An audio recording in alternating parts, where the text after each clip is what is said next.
Bonjour, je vous remercie de vous joindre à nous aujourd'hui. Je m'appelle Josée Bédard et je suis la présidente du conseil d'administration de l'Association des commerçants de véhicules récréatifs du Canada, connue sous le nom de RVDA. Je suis accompagnée aujourd'hui d'Eli Abike-Jamatalo, présidente du conseil d'administration canadien du camping et du VR.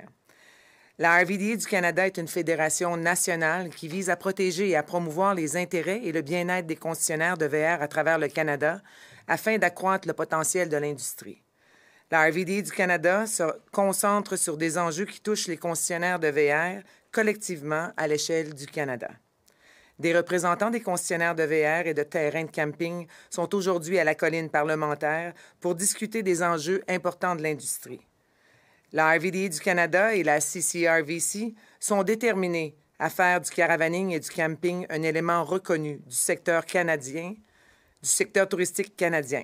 Un nombre croissant de Canadiens et de Canadiennes continuent de faire du mode de vie VR un choix abordable pour leurs vacances, tandis que les terrains de camping jouent un rôle à l'importance croissante en tant qu'élément moteur de l'activité économique et de la création d'emplois dans des petites collectivités du Canada.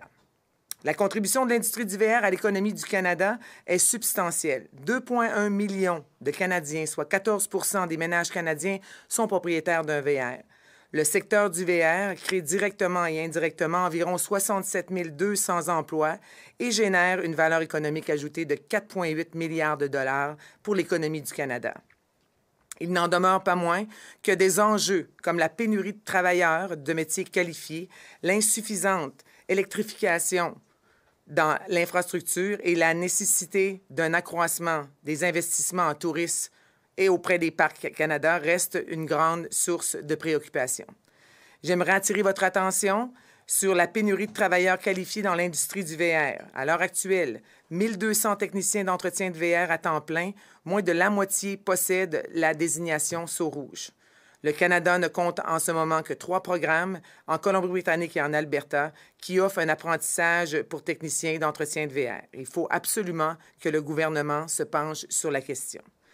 En raison des contraintes géographiques imposées par les programmes actuels, le gouvernement du Canada devra créer une subvention de voyage pour apprentis que pourraient utiliser ceux qui doivent voyager afin de suivre un programme de formation pour apprentis. Les subventions devraient s'appliquer à ceux qui sont inscrits à un programme non offert dans leur ville ou province. Il y a aussi un besoin d'investissement dans les infrastructures de nos parcs nationaux. Si nous souhaitons assurer l'avenir de cette industrie et la rendre accessible à l'ensemble des Canadiens et Canadiennes, la mise à niveau des infrastructures est essentielle. Le gouvernement du Canada devrait fournir des investissements ciblés et réservés aux infrastructures de camping et de caravaning dans les parcs nationaux du Canada.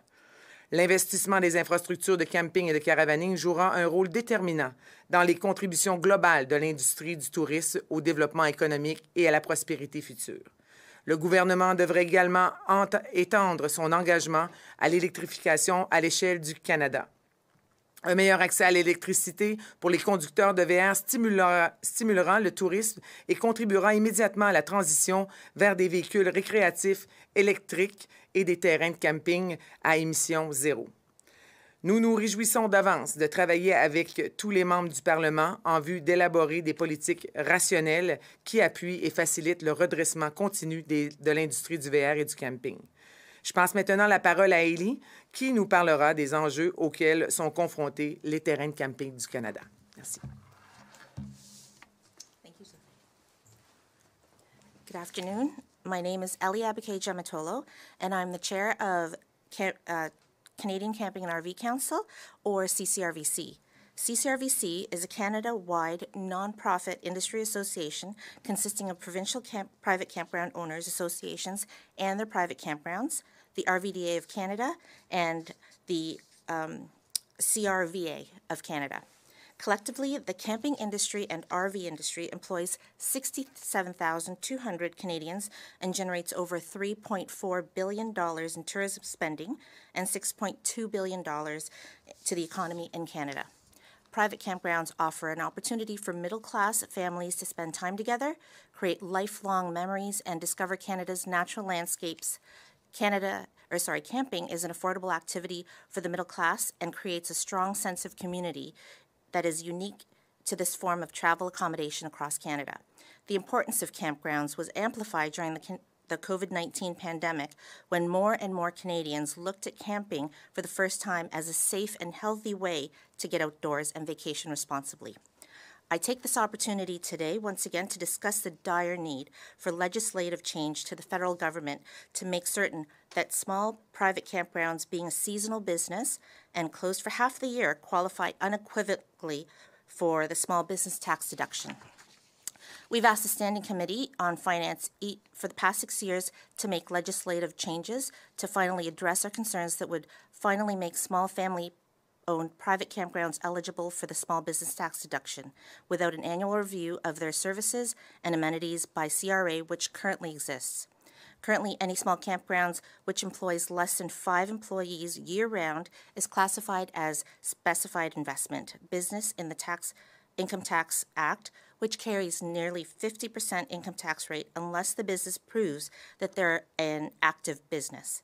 Being a seasonal business with most unable to operate year-round, this rule is extremely unfair and needs to be updated. We're currently seeing campground businesses and owners withholding back infrastructure investments, improvements, and hiring additional staff because of the uncertainty, and worse, we're now seeing multiple owners actually selling their properties at a time when the camping industry has become more popular, and we desperately need more campgrounds more than ever. In order to maintain the financial viability for our small family-owned private campgrounds, we ask that the federal government take action immediately to review this outdated and inaccurate classification of private campgrounds, being specified as specified investment business in the Income Tax Act.